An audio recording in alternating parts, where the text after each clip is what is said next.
അസ്സലാമലൈക്കും എവരിവൺ. കുറച്ച് ദിവസമായി ഒരു വീഡിയോ ഇട്ടിട്ടില്ലേ. എല്ലാം ഷോർട്സ് ആയിരുന്നു. അങ്ങനെ പെട്ടെന്ന് ഇങ്ങനെ വൈകുന്നേരം ഇങ്ങനെ ഇരുന്നപ്പം തോന്നി ഒരു വ്ളോഗ് എടുക്കാമെന്ന്. അങ്ങനെ എടുത്തതാണ്. ചെറിയൊരു മഴക്കോളൊക്കെ ഉണ്ട് കേട്ടോ.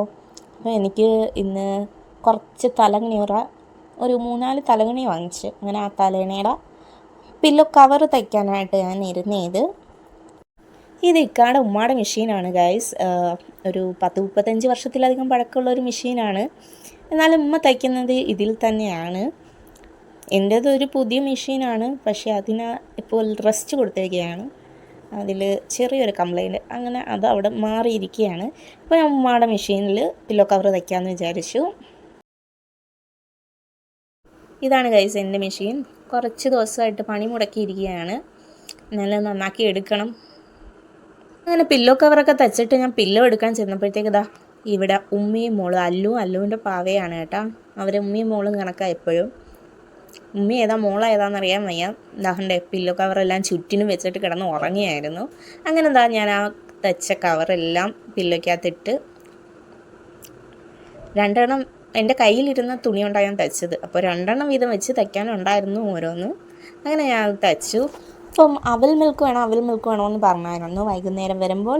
അങ്ങനെ വേണ്ട ഞാൻ ഒരു 3-4 ചോക്ലേറ്റ് ഇരുന്നത് എടുത്ത് ഞാൻ ചോക്ലേറ്റ് സോസ് ഉണ്ടാക്കാമെന്ന് കരുതി കുറച്ച് പാലും ഒഴിച്ച് ഗ്യാസിൽ വെച്ച് ഒന്ന് നന്നായി തിളപ്പിച്ചെടുക്കുകയാണ്.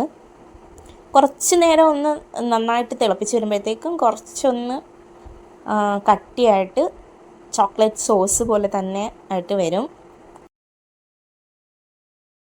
അങ്ങനെ സോസായി കഴിഞ്ഞപ്പോഴത്തേക്കും ഞാൻ ഒരു പാത്രം എടുത്ത് കുറച്ച് ബട്ടർ ഇട്ടിട്ട് അവലും പൊരിയും ഉണ്ടായിരുന്നു, അത് രണ്ടും കൂടെ ഒന്ന് റോസ്റ്റ് ചെയ്തെടുക്കാമെന്ന് വിചാരിച്ച്. ഒരു തട്ടിക്കൂട്ടാണെങ്കിലും കുറച്ച് റിച്ച് ആയിക്കോട്ടെ എന്ന് വിചാരിച്ചു എൻ്റെ കയ്യിലുള്ള സാധനങ്ങൾ ഉപയോഗിച്ച് ഉണ്ടാക്കുന്ന ഒരു അവൽ മിൽക്കാണ് കേട്ടോ.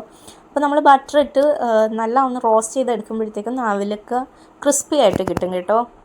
ആ ഒരു ക്രിസ്പിനെസ്സാണ് നമുക്ക് വേണ്ടുള്ളത്.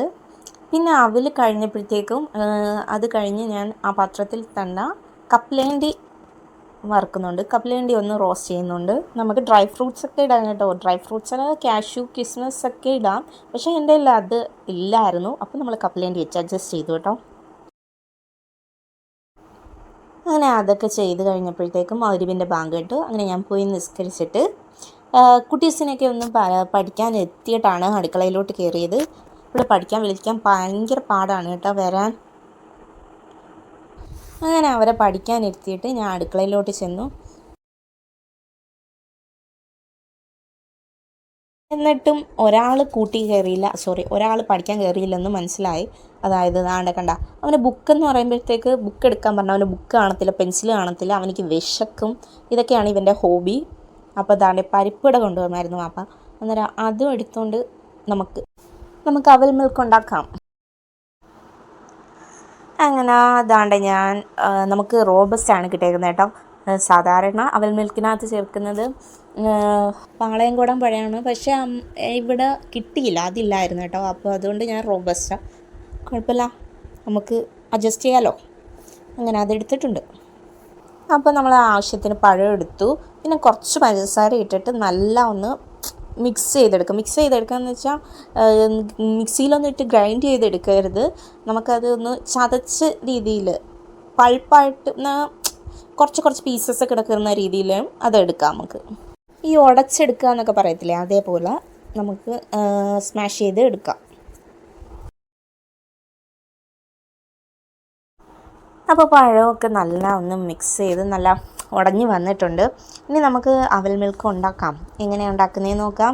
ഒരു ഗ്ലാസ്സിനകത്ത് നമ്മൾ റോസ്റ്റ് ചെയ്ത് വെച്ചിരിക്കുന്ന അവലും പൊരിയും കപ്പലണ്ടി റോസ്റ്റ് ചെയ്തതും കൂടെ ഇട്ട് കൊടുക്കാം. ഫസ്റ്റ് ബേസ് അതാണ് കേട്ടോ.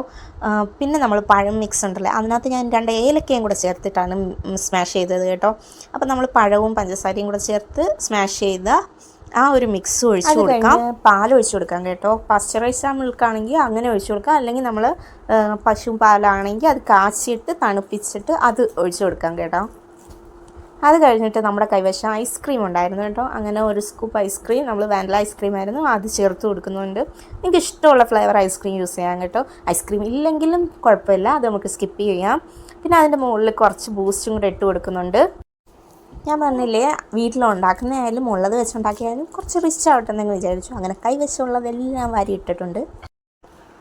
ഞാൻ ബൂസ്റ്റ് ഇട്ട് കൊടുത്തതിന് ശേഷം നമ്മൾ റോസ്റ്റ് ചെയ്ത് വെച്ചിരുന്ന അവലും പൊരിയും കപ്പലണ്ടിയും വീണ്ടും ലെയർ ചെയ്ത് കൊടുത്തു. എന്നിട്ട് അതിൻ്റെ മുകളിൽ നമ്മൾ ചോക്ലേറ്റ് വെച്ചുണ്ടാക്കിയ സോസ് ഒഴിച്ചു കൊടുത്തു. അപ്പോഴത്തേക്കും നമ്മുടെ കിടിലൻ അവൽ മിൽക്ക് ഇവിടെ റെഡിയായി. നല്ല എളുപ്പമാണില്ലേ, എന്നാൽ നല്ല പ്രോട്ടീൻ എല്ലാം ഉള്ളതാണ്. അവലും കപ്പലണ്ടിയും കുട്ടീസ് ഇതൊന്നും കഴിക്കാത്തവർക്ക് ഇങ്ങനെയൊക്കെ ഉണ്ടാക്കി കൊടുത്താൽ, പ്രത്യേകിച്ച് പഴം കഴിക്കാത്ത പിള്ളേർക്കൊക്കെ ഇങ്ങനെ ഉണ്ടാക്കി കൊടുത്താൽ അവർക്ക് ഇഷ്ടമാവും. അപ്പം നമ്മൾ സെയിം പ്രോസസ്സ് തന്നെ റിപ്പീറ്റ് ചെയ്ത് വീണ്ടും 3 പേർക്ക് ഉണ്ടാക്കി കൊടുത്തു. അവർക്ക് 3 പേർക്കും ഒരുപാട് ഇഷ്ടമായി കേട്ടോ.